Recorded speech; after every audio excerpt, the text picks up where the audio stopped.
the BTMS Insiders private Facebook group for my members, for my insiders, I got a request from one of my members, and he asked me specifically to just take a peek at a Google Doc of some copy he'd written and maybe give any kind of response or feedback. And I saw it as a great opportunity because he wrote a piece of Facebook copy, and I'm not going to share it or talk about it here. That part goes in the members area, but it reminded me of a concept that I've been working with in my head, but just not quite ready to put into training yet, called social response copywriting. Social response copywriting, and I thought it's a super valuable concept, and I thought that I could share it in today's episode.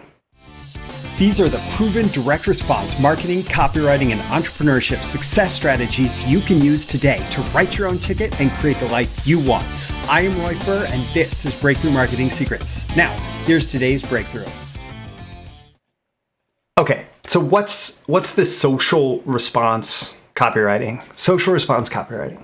Well, traditional direct response copywriting, traditional direct response copywriting, as we know it today, is really defined by what was working in direct mail, direct marketing, up through the invention of the internet. So these big, like, bold headlines and big promises and all of that.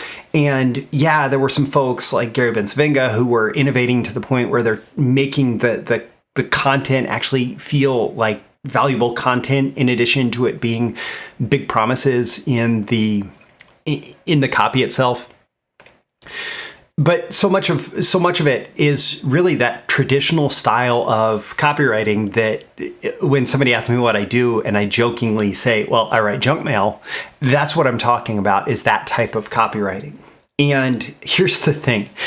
Especially in the last few years, Facebook and other ad networks have come down hard and won't accept that type of copy in terms of what you're able to put out there. So if you write that type of copy, especially with a lot of, hey, you're going to make a whole bunch of money doing this, or you're going to transform your health or whatever, or you're going to lose, 13 pounds in the next 3 weeks or whatever it is, right?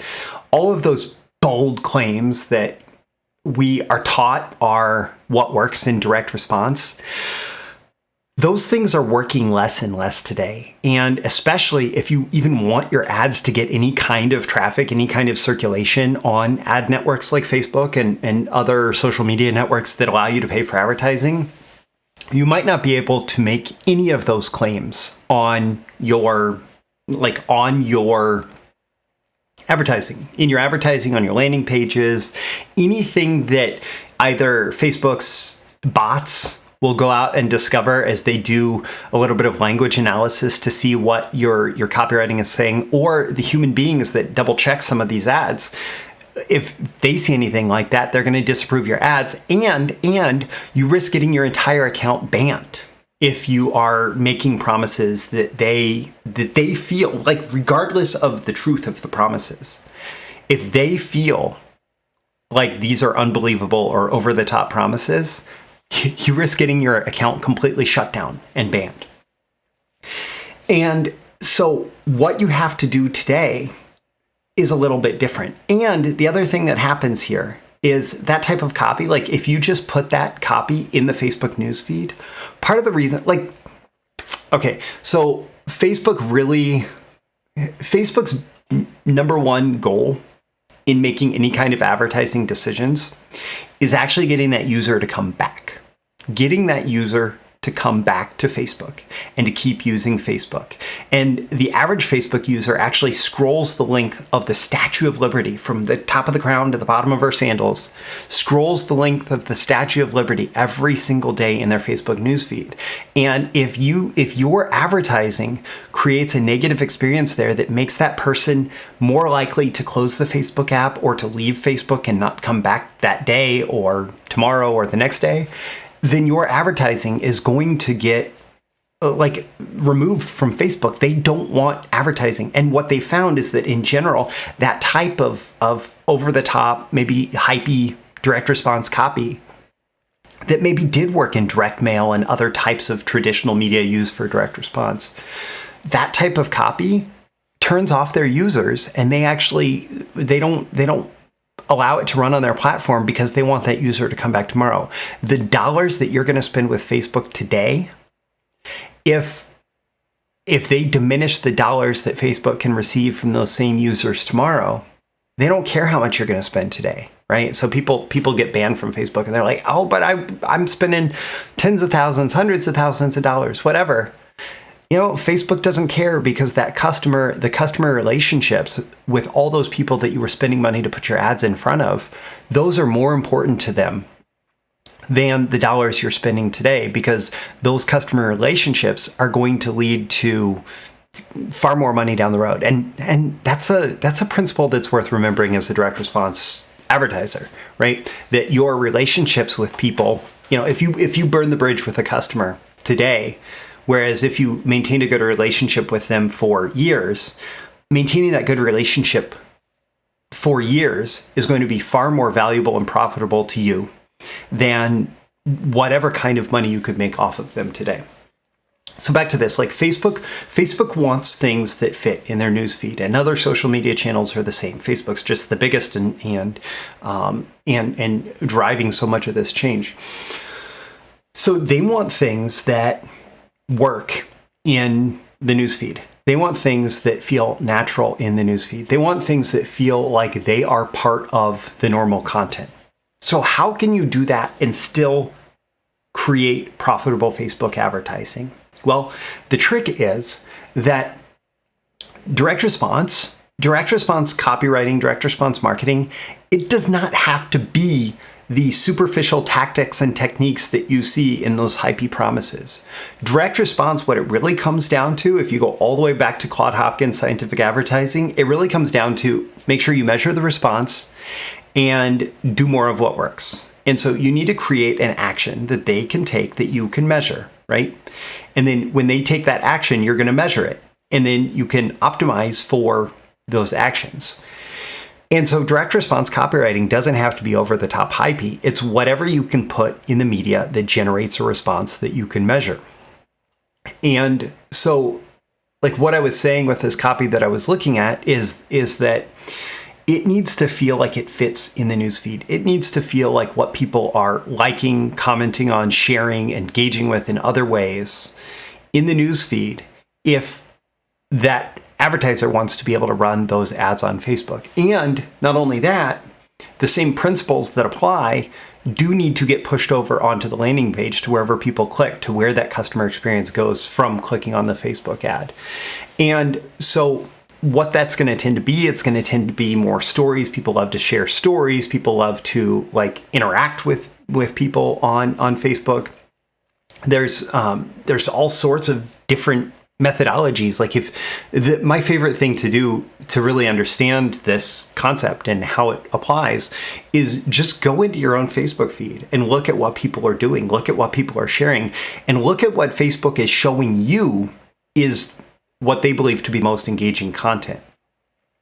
And you're not going to see a bunch of direct response copy promising certain whatever benchmark claims, whatever, not promising, not hyping up. You're going to see people talking about a negative situation that they're having to deal with or overcoming or overcame already.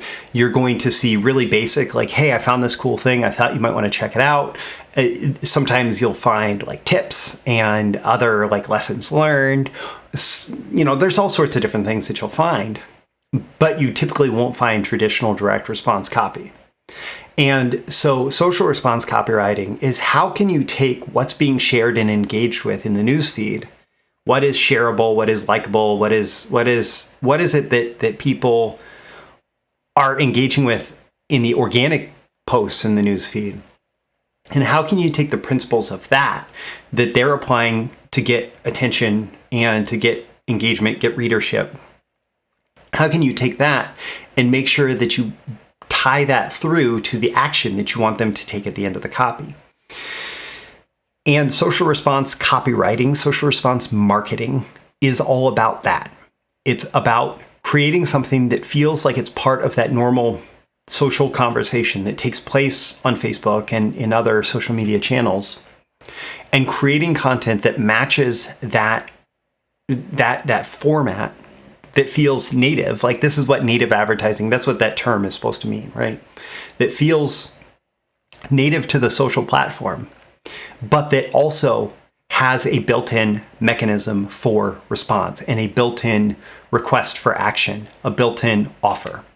And when you do that, it may not look like traditional direct response copy, but it's what's required to get circulation on Facebook and in similar channels today.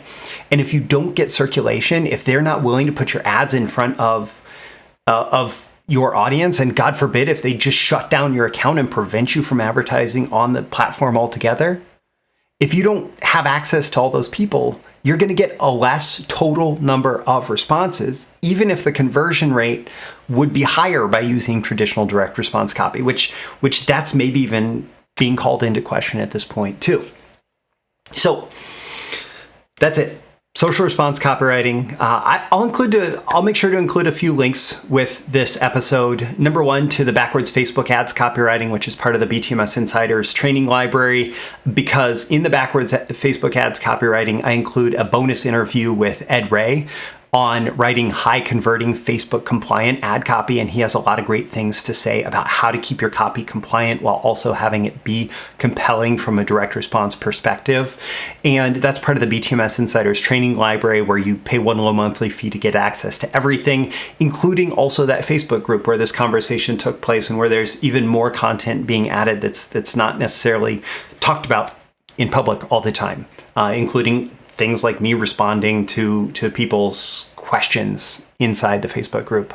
So yeah, I'm Roy Furr. This has been your daily episode of Breakthrough Marketing Secrets. Let me know on a scale of 1 to 10 how valuable you find the social response copywriting concept and why. What are your action items? What are your takeaways? How might this change the way that you're writing for Facebook and other social media platforms? Also, tap that like button before you go so you get more content like this delivered to you. And so the magical algorithms of the internet share it with more people like you who will find it valuable. You can certainly share it with folks directly and subscribe before you go. You can subscribe here. Also, go to breakthroughmarketingsecrets.com, get my daily emails Monday through Friday, including episode notifications and more exclusive content for email subscribers. And hey, why not check out, like, when you sign up for BTMS Insiders, your first month is completely risk-free. So you can get in there, you can get access to all the training, you can get access to the Facebook group, all of that. You get in there, try it out for your first month, and if you're not completely blown away by all the value that you're getting, let me know and you'll get a prompt and courteous full refund. So again, I'm Roy Furr. This is your daily episode of Breakthrough Marketing Secrets. I always aim for 10 out of 10 value. I hope I've delivered it here. This concept really is influencing the way that I think about advertising on social media platforms, and I think that it will going forward for you. So I'm aiming for 10 out of 10 value with it. I look forward to catching you again in the next episode. Thank you. Bye. Thank you once again for tuning in to this daily episode of Breakthrough Marketing Secrets. Remember, check out the links with this episode for even more value. Now make sure you like, comment, share, subscribe, and engage in every way you can to keep this show going and growing and delivering daily value to you. I'll catch you soon for your next big breakthrough.